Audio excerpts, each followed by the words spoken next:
हरदेव जोशी राजकीय कन्या महाविद्यालय में भारतीय ज्ञान परंपरा केंद्र के अंतर्गत हम विद्यार्थियों के प्रश्नों का जवाब दे रहे हैं।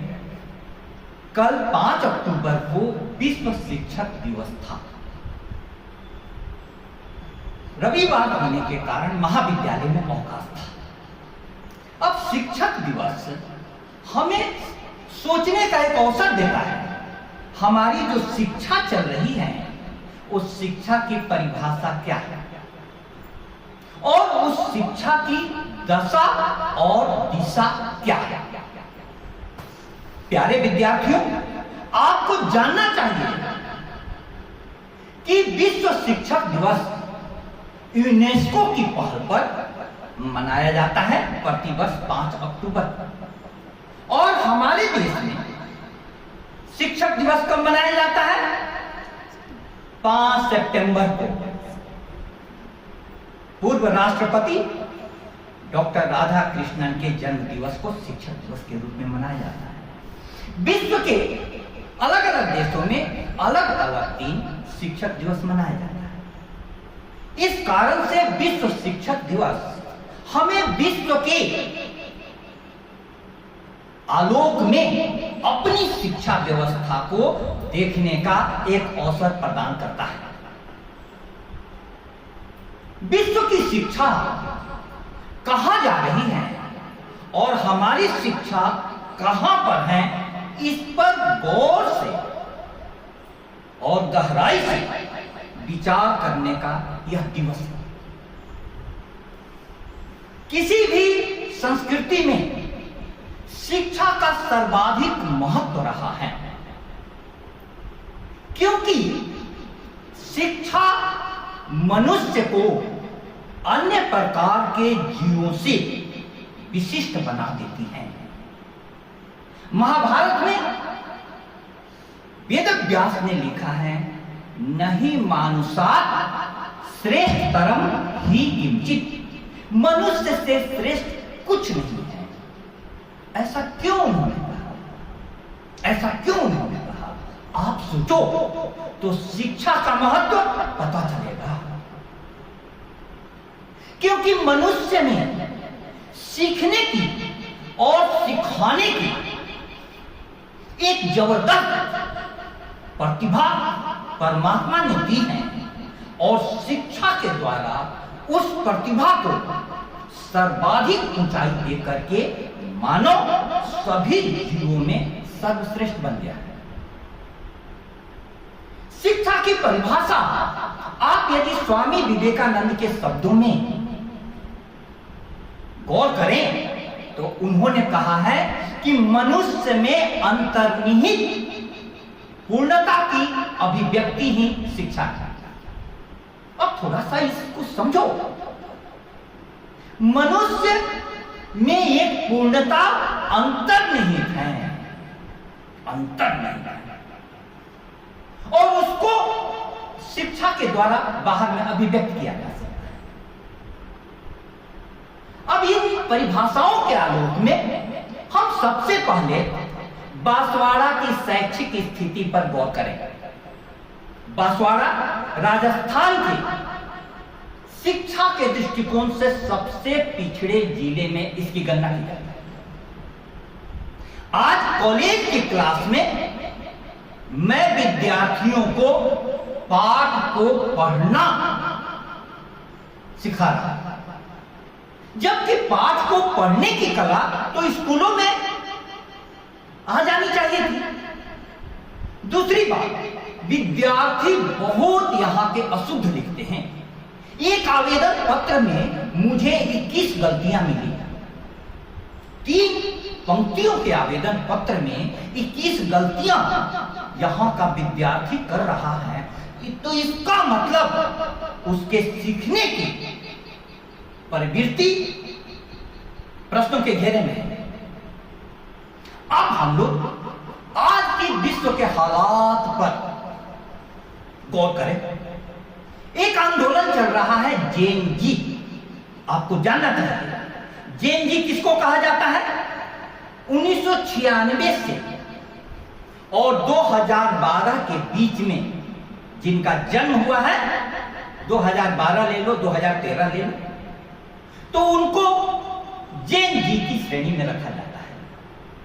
एक ऐसी पीढ़ी आई है जो मोबाइल इंटरनेट के उपयोग में बहुत दक्ष है और मोबाइल पर अधिकतर समय व्यतीत करने के कारण और गूगल गुरु से ज्यादा सीखने के कारण वह पीढ़ी बहुत ही ज्यादा जागरूक हो गई है, बहुत ही ज्यादा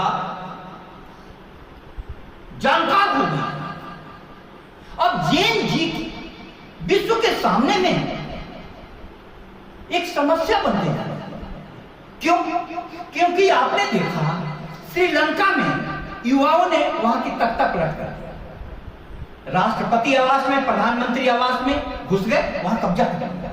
उसके बाद बांग्लादेश में उन्होंने वहां की सरकार को हटा दिया,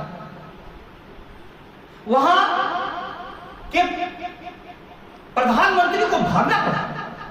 इसके बाद नेपाल में जेन जी के आंदोलन ने तो ऐसा अपना स्वरूप दिखाया कि बहुत बड़ी चिंता की बात हो गई है कि इस जेन जी को कैसे नियंत्रित किया जाए।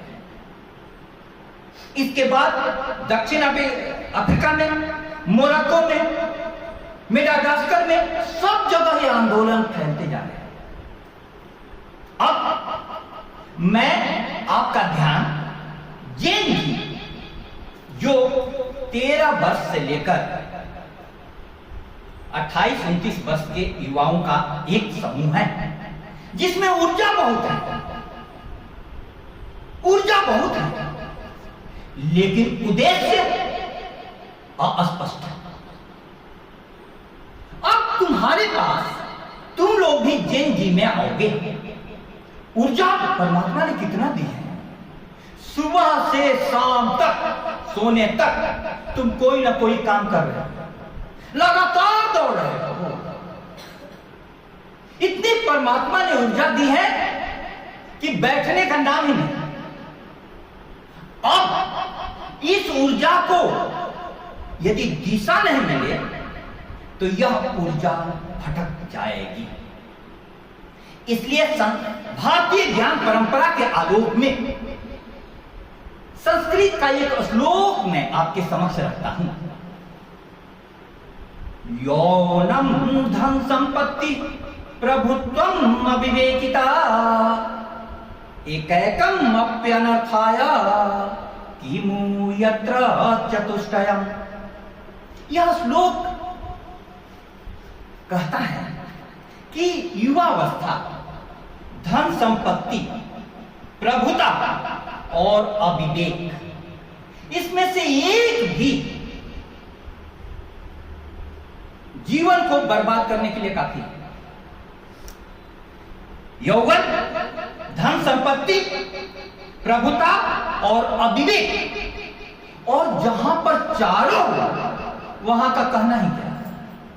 अब जेन जी की उग्रता को, उनके आंदोलनों की आग में जो विश्व की सत्ताएं झुलस रही हैं, उनको यह समझना होगा ये युवा हैं और इनके पास धन संपत्ति भी है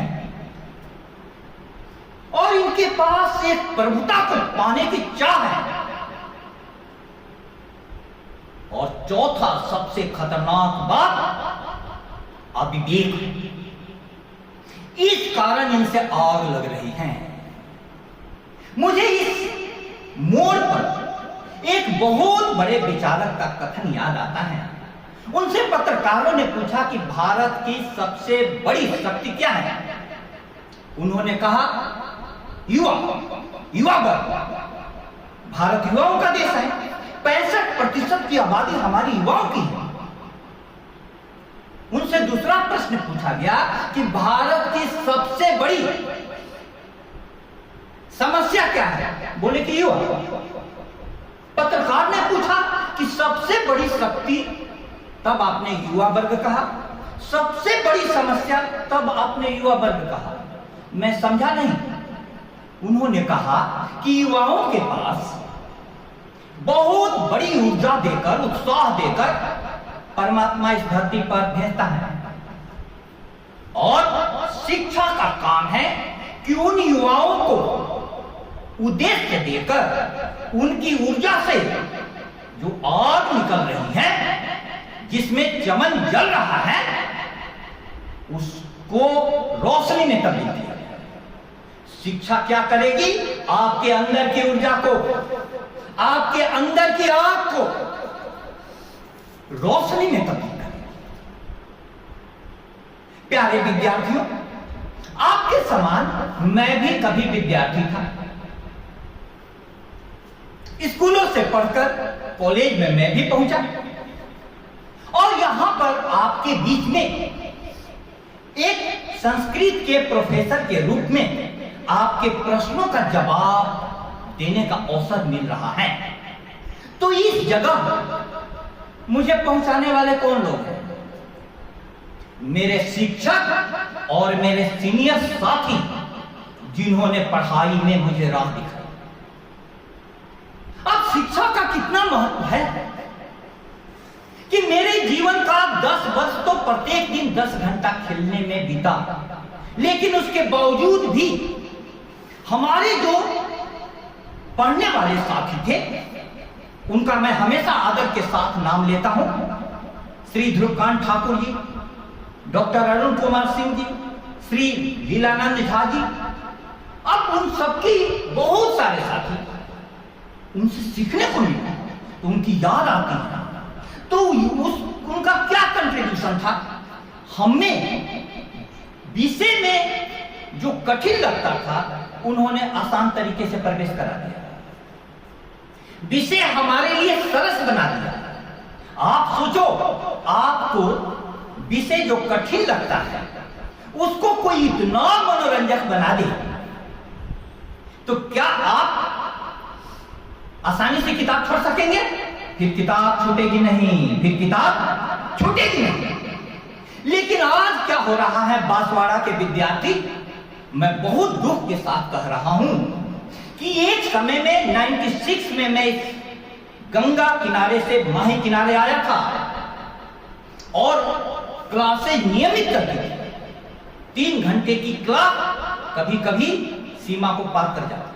उसके बाद भी विद्यार्थी मेरे पास आ जाते थे प्रश्नों को लेकर, और उन्होंने अपनी जिज्ञासा इतनी रखी कि रविवार को भी सुबह 6 से 9 बजे तक चर्चा होती थी विद्यार्थियों के साथ। इससे क्या हुआ? उनकी विद्या में इजाफा तो हुआ ही, मेरे भी ज्ञान में बहुत वृद्धि हुई। अब आपको नए नए विषयों पर मैं कुछ बता पाता हूं, लेख लिख पाता हूं, तो इसका श्रेय किसको जाता है? उस परिवेश को जिसे विद्यार्थियों ने शिष्य गुरु संवाद केंद्र का नाम दिया। महाविद्यालय में आज मैं जो स्थिति देखता हूं, जो शुरू में पढ़ने की ललक थी, आज विद्यार्थियों की संख्या पढ़ाई में जिज्ञासा रखने वालों की बहुत कम हो गई। क्लास में 10% विद्यार्थी भी नहीं आ रहे हैं, और आने वाले विद्यार्थी भी किताबें नहीं खरीद रहे हैं, पासबुक खरीद रहे हैं।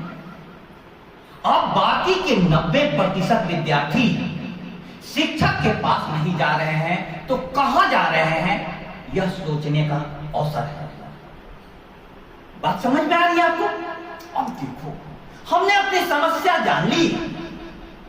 इस कारण बांसवाड़ा के विद्यार्थी किसी भी बड़ी प्रतियोगिता परीक्षा में स्थान नहीं बना पा रहे हैं। यहां पर अधिकतर जो शिक्षकों की नियुक्तियां हुई हैं या अन्य नियुक्तियां हुई हैं, उसमें फर्जी डिग्री से नौकरी पाने वालों की संख्या सामने में आ रही है। हमारा प्रदेश बदनाम हुआ जा रहा है। अब ऐसी स्थिति में मैं कहना यह चाहता हूं, शिक्षा बहुत बड़ी भूमिका निभा सकती है। विश्व शिक्षक दिवस पर हम आज इसी आलोक में चर्चा करें। विश्व शिक्षक दिवस के दिन अपनी भारतीय संस्कृति में जो शिक्षकों को गौरवपूर्ण स्थान दिया गया है, उसको याद कर मेरा मन बहुत हर्षित हो रहा है। लेकिन उस विश्व गुरु भारत की शिक्षा की दशा और दुर्दशा को आज देखकर मेरा मन रोने का भी कर रहा है। क्यों क्यों ऐसा हुआ कि जिस संस्कृति में ज्ञानम अनंतम आनंदम, ज्ञान अनंत आनंद है, जिस संस्कृति में एक सिख धर्म हिंदू धर्म से निकला हुआ पुस्तक को अपना गुरु मानता है, उसको क्या कहा जाता है? गुरु ग्रंथ साहिब। गुरु ग्रंथ साहिब। हमारी संस्कृति में पुस्तक की इतनी महिमा है कि हम लोग पुस्तक की देवी सरस्वती की हर कार्यक्रम में शुरू में आराधना करते हैं। अब देखो, अब इसके सरस्वती माने क्या हुआ? सरस्वती, वह रस से पूर्ण है, आनंद से पूर्ण है। आप लोग सोचो, क्या पढ़ाई आपके लिए आनंद से पूर्ण है, रस से पूर्ण है? आज पढ़ाई बोझ बन गई है। आज पढ़ाई अवसाद का कारण बन रही है। आज बच्चे किताबें क्यों नहीं खरीद रहे हैं? मौलिक पुस्तकों की जगह पासबुक क्यों खरीद रहे हैं? क्योंकि उनको पुस्तक में कुछ विशेष दिखाई नहीं दे रहा है। उजाले इस कदर बेनूर क्यों हैं? किताबें जिंदगी से दूर क्यों हैं? इस पर हम सोचें। तो किताबों में तुम्हें कौन प्रवेश कराएगा? किताबों में तुम्हें प्रवेश शिक्षक कराएगा। आपको एक उदाहरण दूं, श्री सोनम वांगचुक जी लद्दाख में, वहां की शिक्षा व्यवस्था में 90% विद्यार्थी फेल कर जाते थे। उन्होंने एक संगठन बनाया जिसको इंग्लिश में कहते हैं SECMOL, students educational and cultural movement of Ladakh. उन्होंने सरकारी विद्यालयों में समाज के सहयोग से 90% फेल होने वाले विद्यार्थियों को नए नए गुण सिखाकर जीवन में उत्तीर्ण कराया। क्या सोच थी? सोच यह थी कि परमात्मा किसी को भी धरती पर भेजता है तो उस धरती पर कोई एक आत्मा आती है जिसमें कई प्रकार के खजाने छुपे हुए हैं। उन गुणों को पहचानना और उसको बाहर में निकालना, यह शिक्षा का कार्य है। मेरी बात आप समझ रही है? आपके अंदर में कोई ना कोई प्रतिभा छिपी हुई है। यदि पढ़ने की प्रतिभा नहीं है तो गाने की प्रतिभा होगी, गाने की प्रतिभा नहीं है नाचने की प्रतिभा होगी, नाचने की प्रतिभा नहीं है खाना बनाने की प्रतिभा होगी, खेलने की प्रतिभा होगी। अब आप स्वामी विवेकानंद के उस परिभाषा को फिर से अपने जेहन में बिठाएं। शिक्षा मानव की अंतर्निहित पूर्णता को अभिव्यक्त करती है। आप में पूर्णता है, उसको अभिव्यक्त करने का काम शिक्षा करती है। इसके लिए शिक्षक को और विद्यार्थी को हर प्रकार के काम से हमारी संस्कृति ने मुक्त रखा। सिर्फ एक काम, पढ़ना और पढ़ाना, पढ़ना और पढ़ाना। आप सभी को भी घर कितना भी अभाव वाला घर हो, पढ़ने के लिए सारी सुविधाएं दे रहा है। अब महाविद्यालय में आकर के आप पढ़ते हैं, घर पर जाकर के पढ़ें, सिर्फ पढ़ने के लिए। क्यों? क्योंकि प्यारे विद्यार्थियों, इस बात को समझो कि हमारे व्यक्तित्व में 3 परतें तन की हैं, एक परत, दूसरी परत मन की है। तन जैसा परमात्मा ने दे दिया है, उसमें बहुत ज्यादा परिवर्तन की गुंजाइश नहीं है। परिवर्तन की गुंजाइश नहीं है। लेकिन मन जो है, मन में बहुत बड़े परिवर्तन की गुंजाइश है। क्योंकि हमको मानव कहा जाता है, हमें तानो नहीं कहा जाता, क्या कहा जाता है? मानो।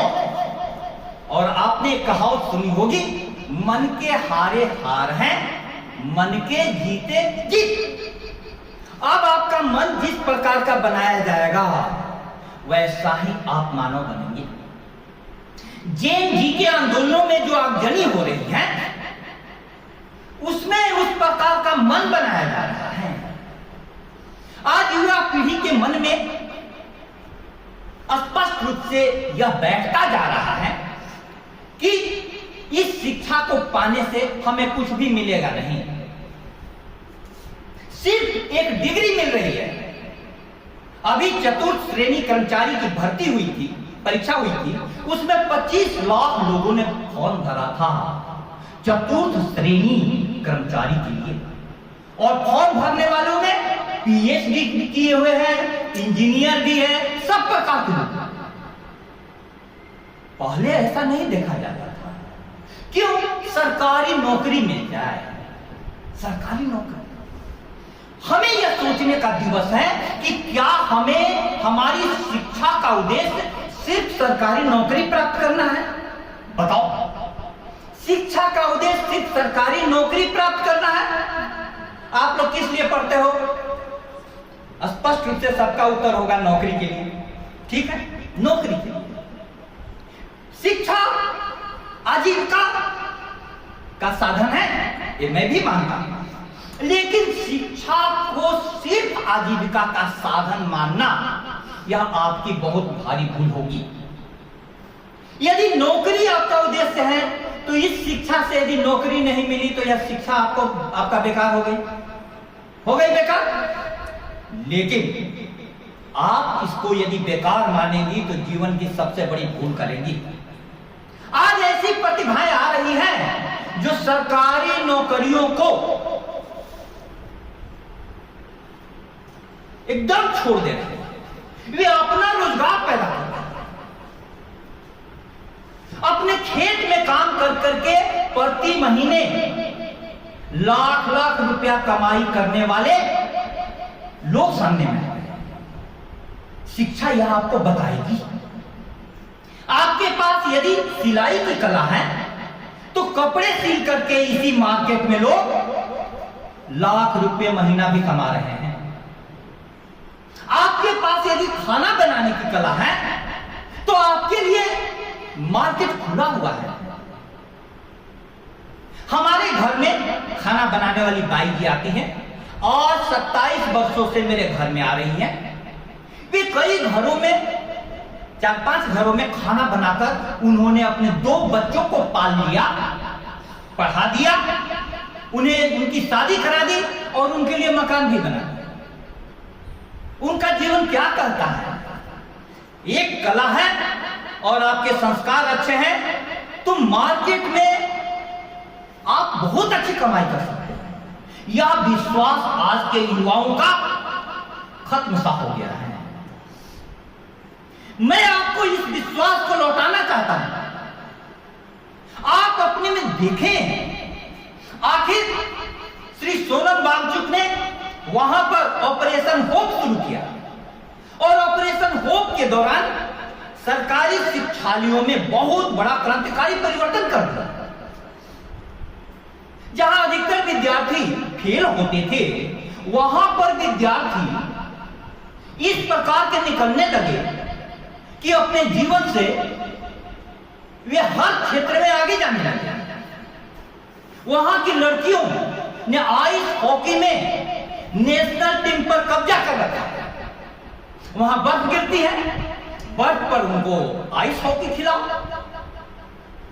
तो मैं कहना यह चाह रहा हूं प्यारे विद्यार्थियों कि शिक्षा हमारे लिए एक ऐसा चिराग है, उस चिराग को जहां पर भी ले जाओगे वो रोशन हो जाएगा।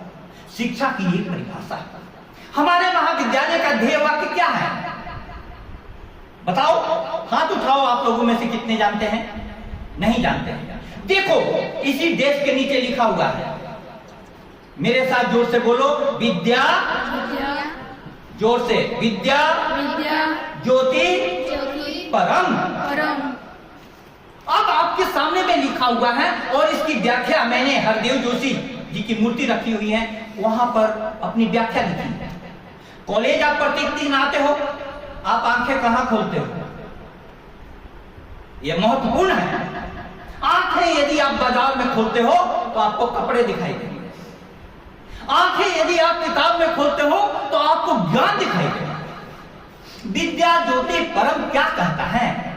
विद्या रूपी ज्योति सबसे श्रेष्ठ है, सबसे श्रेष्ठ। क्यों? देखो, ये जो ज्योति जल रही है, हम जलाते हैं अंधेरे में दीपक तो हमें सामान दिखाई देता है और बाहर से इंसान दिखाई देता है, लेकिन तुम्हारे अंदर में कौन सा भाव चल रहा है, कौन सा विचार चल रहा है, क्या यह दिखाई देता है? यह नहीं दिखाई देता है। लेकिन विद्या रूपी ज्योति जल जाएगी तो तुम किसी के अंदर में उठ रहे भावों को और उठ रहे विचारों को भी पढ़ लोगे। एक छोटी सी कहानी आपको मैं स्वामी विवेकानंद की सुनाता हूं। इसलिए सुना रहा हूं कि आपको विश्व शिक्षक दिवस के दिन आज शिक्षा की और शिक्षा देने वाले शिक्षक की महत्ता का पता चले। एक शेरनी गर्भवती थी। वह गर्भवती शेरनी पहाड़ी के एक किनारे से दूसरे किनारे पर छलांग लगाई और छलांग लगाते समय उसका बच्चा गिर गया। नीचे भेड़ों का झुंड जा रहा था, बच्चा उसे में गिर गया। उसके बाद वो भेड़ों के साथ रहने लगा, लसर पसर कर चलने लगा, मिमियाने लगा, रिरियाने लगा। अचानक एक दिन वे भेड़े किसी तालाब के किनारे पानी पी रही थी। एक शेर ने उन पर आक्रमण किया। शेर भी आश्चर्य में पड़ गया कि उनके भेड़ों के बीच में यह सिंह शावक शेरनी का बच्चा कैसे? उसने उसको पकड़ा शेर ने और उसका चेहरा दिखाया पानी में। वो शेरनी का बच्चा मिमिया रहा था, रिरिया रहा था, घिघिया रहा था। चेहरा तो दिखाया कि चेहरा देखकर पहचान ले कि मैं भेड़ नहीं शेर हूं, लेकिन फिर भी मिमिया रहा था। उस शेर ने उस शेर के बच्चे के सामने में, शेरनी के बच्चे के सामने में जोर से दहाड़ मारी।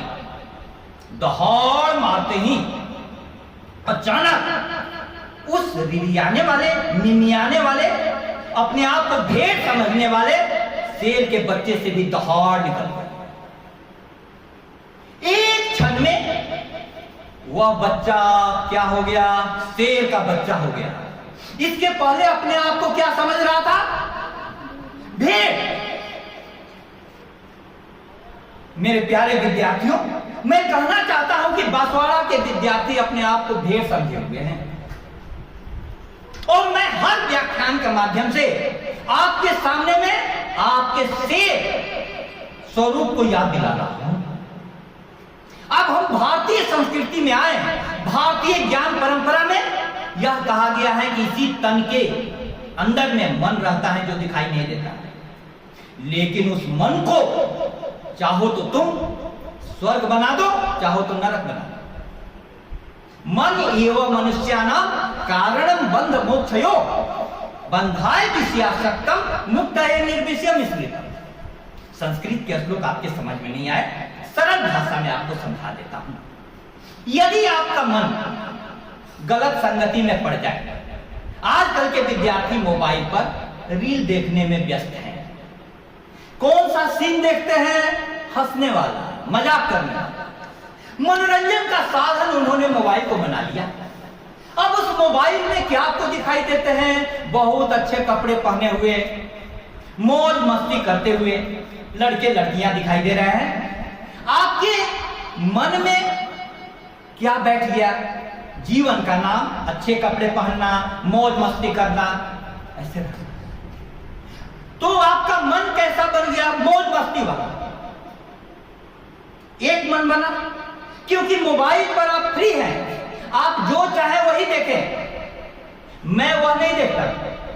मैं मोबाइल पर स्वामी विवेकानंद को देखता हूं, सुभाष चंद्र बोस को देखता हूं, अब्दुल कलाम को देखता हूं।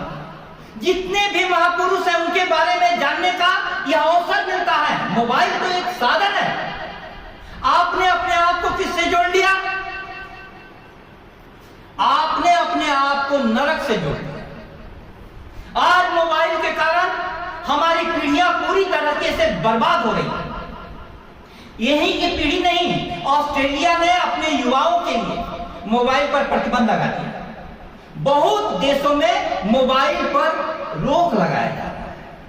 क्यों लगाया जा रहा है? क्योंकि मोबाइल में आपको अच्छे चीज भी उपलब्ध हैं, बुरे चीज भी उपलब्ध हैं, लेकिन आपकी उम्र में जो आकर्षित करता है, सबसे पहले बुरी चीजें आकर्षित करती हैं और उसकी ओर आप खींचे चले जाते हैं। आपका जीवन क्या हो गया? नरक बन गया। आज आपके पास, सबके पास 20 जोड़ी कपड़े होंगे, लेकिन 20 किताबें आपके पास नहीं। 2 किताबें भी मिलनी मुश्किल है। ये क्या हो गया? सोच में परिवर्तन। सोच में परिवर्तन। मेरी बातें आपको समझ में आ रही है? अब मोबाइल पर प्रतिबंध लगाया जा रहा है। अब दूसरी तरफ भारतीय ज्ञान परंपरा में क्या किया जाता था? विद्यार्थी को, छोटे बच्चे को गुरुकुल में भेज दिया जाता, गुरु के आश्रम में। अब गुरु के आश्रम में विद्यार्थी गया तो वहां पर उसको पेड़ पौधे हैं, पशु पक्षी हैं और गुरु, न समाज है न कुछ। नदी बह रही है, पक्षी गा रहे हैं, प्रकृति है और गुरु के साथ वो बैठता था। सबसे पहले ध्यान, ज्ञान और गुरु सेवा में उसका समय जाता है। अब उसको आदत क्या पड़ गई? ध्यान की, ज्ञान की। गुरु जो कुछ बताएगा, गुरु गलत चीजें तो बताएगा नहीं। तो उसका टेस्ट कैसा डेवलप हो गया? उसका टेस्ट डेवलप हो गया ऊंची बातों का। 2 शब्द है हमारी संस्कृति में, एक है विद्यार्थी, दूसरा है सुखार्थी। आप सभी को विद्यार्थी कहा जाता है। उस श्लोक को याद कीजिए, विद्यार्थिनः कुतो सुखम सुखार्थिनः कुतो विद्या। विद्यार्थी को सुख कहां, सुखार्थी को विद्या कहां? दोनों एक साथ नहीं मिलेगी। इसीलिए संस्कृत का अगला वाक्य कहता है, विद्यार्थी वा त्यजेत सुखम सुखार्थी वा त्यजेत विद्या। विद्यार्थी या तो सुख को छोड़ दे, सुखार्थी है तो विद्या छोड़ दे। आप लोग क्या कर रहे हैं? आप लोग विद्यार्थी भी बनी हुई हैं और सुखार्थी के सारे मजे ले रहे हैं। अब इसके कारण क्या हो रहा है? स्कूल की डिग्री मिल गई, पढ़ना नहीं आया, लिखना नहीं आया। कॉलेज की भी डिग्री मिल जाएगी, आपको पढ़ना नहीं आएगा, लिखना नहीं आएगा, सिर्फ डिग्री आपके हाथ में हो गई। अब डिग्री देने वाले भी, उनको भी सोचना पड़ेगा। आपको भी सोचना चाहिए, स्कूल को भी सोचना चाहिए, कॉलेज को भी सोचना चाहिए, विश्वविद्यालय को भी सोचना चाहिए। आपके हाथ में डिग्री इतने वर्षों को व्यतीत करने के बाद मिलती है और आप में कोई योग्यता, कोई गुण नहीं विकसित होता है, तो आपसे मैं प्रश्न पूछता हूं, आपको डिग्री चाहिए कि योग्यता? जोर से बोलिए, योग्यता। अब आपको ये विवेक आया, योग्यता चाहिए। मेरे प्यारे विद्यार्थियों, विश्व के कई देशों में डिग्री नहीं देखी जाती है। बड़े बड़े सीईओ, उनके पास डिग्री नहीं है। कोई 8वीं पास है, कोई 10वीं पास भी नहीं है, करोड़ों कमा रहे हैं। किस कारण से कमा रहे हैं? योग्यता, योग्यता, योग्यता। अब आप युवाओं से यह मांग होनी चाहिए कि हमें योग्यता दो। आप कॉलेज में आ गए, कॉलेज में यह 5 अक्टूबर कल था, संडे था, विश्व शिक्षक दिवस था। एक शिक्षक होने के नाते और भारतीय ज्ञान परंपरा केंद्र के नोडल अधिकारी होने के नाते आज मैं विश्व शिक्षक दिवस को आपके साथ मना रहा हूं, आपके प्रश्नों का जवाब दे रहा हूं। यह आपकी योग्यता को बढ़ाएगा। आप कॉलेज में आए तो बिना पढ़े हुए नहीं जाना। आपकी मांग होनी चाहिए कि हमें शिक्षक चाहिए। अरुणाचल प्रदेश में लड़कियों के एक समूह ने 90 किलोमीटर रात दिन पैदल मार्च किया। जानती हो किसके लिए? शिक्षक चाहिए। आप 90 किलोमीटर रात दिन पहाड़ियों को पार कर करके सरकार तक जा सकती है? क्यों नहीं जा सकती? आप जब आपका जीवन बर्बाद होगा, आपको यदि योग्यता नहीं मिलेगी, तो आपके ये पढ़ाई किस काम की? इसी समय में आपका जिस काम में मन लगता हो उस काम को सिखाया जाएगा, तो आपके पास कैसा हुनर आ जाएगा। मैं यह नहीं कह रहा हूं कि सबको पढ़ाई में मन लगता है, लेकिन कॉलेज बना है पढ़ाने के लिए। यहां पर हम विद्या अध्ययन करें, सब्जेक्ट मैटर का ज्ञान प्राप्त करें, लेकिन कॉलेज में इसके साथ साथ कई प्रकार के कंपटीशन कराए जाते हैं। अभी साहित्यिक सांस्कृतिक कार्यक्रम कराया गया, गरबा का कंपटीशन हुआ। तो ये क्यों होते हैं? इसलिए होते हैं कि आप में जो भी गुण हो उसको बाहर लाया जाए। मेरे प्यारे विद्यार्थियों, आप लोग योग्यता की मांग कीजिए। आज एक साजिश हो गई है समाज में। नया विश्वविद्यालय खुला, विश्वविद्यालय गोविंद गुरु जनजातीय विश्वविद्यालय। मैं बार बार रिक्वेस्ट कर रहा हूं कि हमारे विद्यार्थियों की स्थिति बहुत खराब है। 100 कॉपियां आपकी आती हैं, 3 विद्यार्थी मुश्किल से पास होते हैं।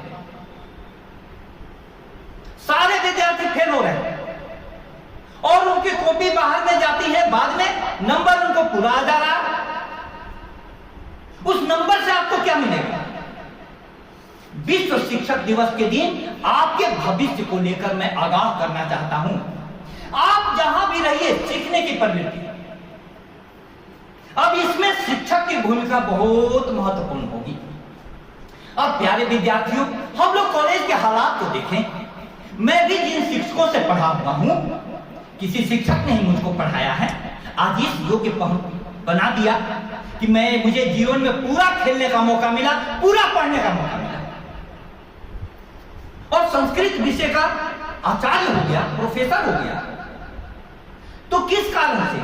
मेरे समय में शिक्षक का काम सिर्फ पढ़ना था, पढ़ाना था। शिक्षक को अन्य कोई काम नहीं दिया जाता था, सिर्फ पढ़ना, पढ़ाना। आज क्या मुख्य काम हो गया है? सूचना जुटाना, सूचना भेजना।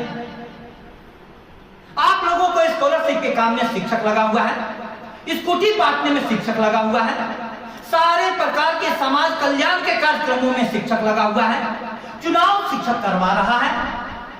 अब इसमें देखो, तब शिक्षक आप पर ध्यान कब देगा? और हम लोगों के यहां पिछले इस सेमेस्टर में क्या आपका सिलेबस पूर्ण हो गया? हाँ या ना बोलो, जोर से बोलो। नहीं।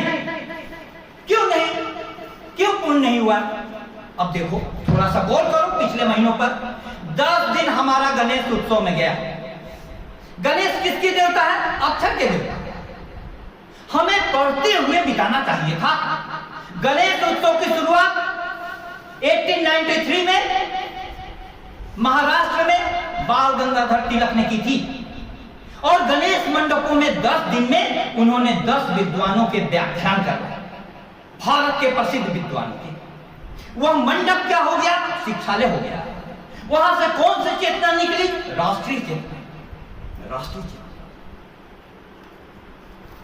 अब देखो गणेश पूजा का कैसा इस्तेमाल हुआ।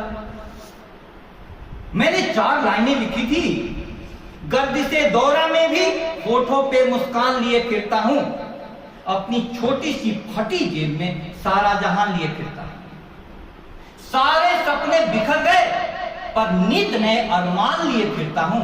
बाहर कुछ भी बचा नहीं मेरा, लेकिन दिल में हिंदुस्तान लिए फिरता हूं, दिल में हिंदुस्तान लिए फिरता हूं। उन्होंने गणेश मंडपों से राष्ट्रीय चेतना को जगा दिया।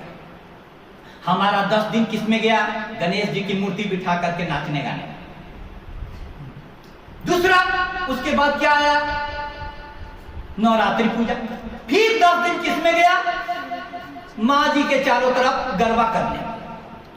10 दिन हमारे निकल गए। अब आगे 10 दिन किसमें जाएगा? दीपावली पूजा, लक्ष्मी पूजा, पटाखा फोड़ने में, मस्ती करने में। अब आपकी परीक्षा होगी। राष्ट्रीय शिक्षा नीति के अंतर्गत में भारतीय ज्ञान परंपरा केंद्र की स्थापना की गई है। आप देख रहे हैं भारतीय ज्ञान परंपरा केंद्र के तहत किस प्रकार का काम हो रहा है। लगातार आपके प्रश्नों का जवाब यहां से दिया जा रहा है। कई कार्यक्रम आयोजित किए जा रहे हैं। तो आपको भारतीय ज्ञान परंपरा केंद्र क्या सिखाता है? भारतीय ज्ञान परंपरा आपको भारतीय ज्ञान परंपरा सिखाती है कि यदि आपके पास विद्या की प्यास हो तो आप सागर तक पहुंच जाएंगे। वो प्यास तो आपको जगाना पड़ेगा।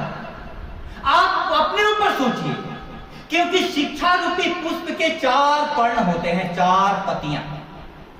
ध्यान से सुनना। पहला शिक्षक, दूसरा विद्यार्थी। तुम में पढ़ने की प्यास हो और शिक्षक में पढ़ाने का, तुम में प्यास हो और शिक्षक ज्ञान का सागर हो, देखो कितना आनंद आता है। उसके बाद 2 चीजें हैं, समाज और सरकार। समाज और सरकार। सरकार का काम, हमारे प्राचीन भारतीय शिक्षा प्रणाली में सरकार का काम सिर्फ शिक्षा संस्थानों को धन उपलब्ध कराना, कोई हस्तक्षेप नहीं। हमारे शिक्षा संस्थान स्वायत्त होते थे और समाज उनको चलाता था। समाज, इसलिए आपके स्कूलों में गेट पर लिखा हुआ रहता है, ज्ञानार्थ परवीशा सेवार्थ गच्छत्। याद है? अर्थात ज्ञान के लिए प्रवेश करो और सेवा के लिए जाओ। आपको महाविद्यालय शिक्षा संस्थान ज्ञान देकर के देश के सुयोग्य नागरिक बनाते हैं। सरकारों को भी यह सोचना चाहिए कि यदि ज्ञान की यह अविच्छिन्न परंपरा, शिक्षक और विद्यार्थी का संबंध कहां विकसित होता है? क्लास में। क्लास में जीवन निर्माण होता है। यदि वहां पर क्लास हमारे उजड़ गए, सूने पड़ गए, खाली पड़ गए, तो ये जैन जी का आंदोलन आग ही बरसाएगा। उस आग में हमारी संपत्तियां जल रही हैं। लेकिन क्लास को यदि आबाद किया जाए, शिक्षक को पढ़ने और पढ़ाने के काम में लगाया जाए, विद्यार्थी उस प्यास को जगाए। तुम्हारा जीवन है। जीवन किसका खतरे में है? तुम्हारा। एक छोटी सी कहानी और सुना दूं तुमको, ताकि तुमको ये समझ में आए विश्व शिक्षक के दिवस के दिन यह शिक्षक कहना क्या चाह रहा है। एक लड़का चोरी के केस में पकड़ा गया, उसको फांसी हुई। रिवाज यह था कि फांसी के पहले उसकी अंतिम इच्छा पूछी जाए। उसकी अंतिम इच्छा पूछी गई कि तुम्हारी अंतिम इच्छा क्या है? अंतिम इच्छा पूरी की जाती। उसने कहा कि मैं अपनी मां से मिलना चाहता हूं। मैं अपनी मां से मिलना चाहता हूं। मां आई, उसने झट से ब्लेड निकाल करके मां की नाक काट दी। लोग आश्चर्य कर गए, तुमने मां की नाक काट दी? मां से मिलना चाहते थे? बोला कि हां, नाक इसलिए काटी कि जिस दिन पहली बार मैंने चोरी की थी, उस दिन इस मां ने मुझको थप्पड़ मारा होगा तो आज मैं फांसी पर नहीं चढ़ता। पहली शिक्षा मां ने गलत दे दी। इसी प्रकार से तुमको यदि शिक्षक सही रास्ते पर नहीं लाएगा तो तुम शिक्षकों को भी बख्शोगे नहीं। हमारी संस्कृति में गुरु ब्रह्मा, गुरु विष्णु, गुरु देवो महेश्वर क्यों कहा जाता है? ब्रह्मा है, वो जन्म देता है। एक जन्म तुम्हारे मां बाप से हुआ है, लेकिन दूसरा जन्म गुरु देता है। विष्णु, वो तुम्हारा पालन करता है, कई प्रकार की चीजें सिखा सिखा करके तुमको आगे बढ़ाता है। और गुरु शंकर भी है। शंकर अर्थात नष्ट करने वाला, तुम्हारी बुराइयों को नष्ट करता है। जो भी कमियां हैं अपने शिक्षकों से कभी भी अपनी कमियां मत छुपाना। प्यारे विद्यार्थियों, अब विश्व शिक्षक दिवस के दिन आपको यह मालूम चल गया होगा कि इस शिक्षक दिवस के दिन हम इस बात पर विचार करें कि हमारी शिक्षा किस ओर जा रही है और हम इस शिक्षा में क्या प्राप्त कर रहे हैं। यह प्रश्न आपके दिमाग में उठना चाहिए। यदि अरुणाचल प्रदेश में लड़कियों का समूह शिक्षक के लिए मार्च निकाल सकता है, 90 किलोमीटर की यात्रा कर सकता है, पहाड़ियों को पार कर सकता है, तो आप सभी में भी शिक्षा के लिए प्यास होनी चाहिए। अब विश्व शिक्षक दिवस पर आपका कोई भी प्रश्न हो तो आप उस प्रश्न को मेरे से पूछ सकते हैं। किसी के भी पास कोई प्रश्न है? प्यारे विद्यार्थियों, प्रश्न होने चाहिए। प्रश्न का नहीं होना यह दर्शाता है कि आप मानव होने में कमी कर रहे हैं। मानव किस शब्द से बना है? मन से मानव। मन का अर्थ होता है मनन करना, मन का अर्थ होता है मनन करना, चिंतन करना। तुम सोचो, तुम कहां हो, कहां थे, कहां हो, कहां जा रहे हो? ये तो चिंतन तुम्हें जन्म लेना चाहिए। तब तुमको इसी चिंतन से थोड़ी बहुत चिंता भी होगी कि हमारा जीवन का क्या होगा। ये प्रश्न तो मेरे भी अंदर में विद्यार्थी जीवन में उठता था। तब मैं रातों को भी सो नहीं पाता था, आज भी मैं सो नहीं पाता हूं। देश के हालात को देख करके और विद्यार्थियों की स्थिति को देख करके कि इन विद्यार्थियों का क्या होगा। इस विश्व शिक्षक दिवस की सार्थकता इसी में है कि मैं आपके अंदर में कोई प्रश्न जगा दूं। वो प्रश्न यह है कि मेरा जीवन किस लिए है, इस जीवन को कहां ले जाना है और अपने गंतव्य तक मंजिल क्या हो। जब तक तुम्हारे मन में यह प्रश्न दिलो दिमाग में घूमते नहीं रहेंगे और तुम उनको प्रश्नों का उत्तर जानने के लिए शिक्षकों को ढूंढते नहीं रहोगे, तब तक तुम्हारा भविष्य उज्जवल नहीं है। हमारा महाविद्यालय जेल की दीवारों के बीच चलता है, लेकिन जेल की दीवारों के बीच में भी हम सभी क्या करते हैं? अपराधियों की तरह अपराध नहीं करते हैं। यहां कभी अपराधी रहते थे, आज ऐसी आत्माएं रहती हैं कि विश्वविद्यालय में गोल्ड मेडल प्राप्त करती हैं शिक्षकों के सहयोग से। इसलिए उसी कविता के साथ जो मैंने आपके लिए लिखी थी चेतना पत्रिका में, अपनी बात को समाप्त करूं। जहां कभी जेल की दीवारें थी, वहां आज चिड़िया चहचहाती हैं, रोज नए नए गीत गाती हैं और अपने सपनों को सजाती हैं। समाज से कह दो उन्हें थोड़ा अवकाश दे दे, सरकार से कह दो एक खुला आकाश दे दे। हमारे पास प्लेग्राउंड नहीं है, हमारी बच्चियां कहां खेलेंगी। समाज पढ़ने का तुम्हें समय नहीं देता है, जाते ही घर पर काम में लगा देता है। समाज से कह दो उन्हें थोड़ा अवकाश दे दे, सरकार से कह दो एक खुला आकाश दे दे। फिर वे भार नहीं, शक्ति और सहारा बन जाएंगी। लड़कियों को भार समझा जाता है। फिर वे भार नहीं, शक्ति और सहारा बन जाएंगी। घर और बाहर दोनों जगह अपना परचम लहराएंगी, घर और बाहर दोनों जगह अपना परचम लहराएंगी। प्यारे विद्यार्थियों, आपने ध्यान से सुना। विश्व शिक्षक दिवस की शुभकामना हम लोगों के लिए सार्थक हो।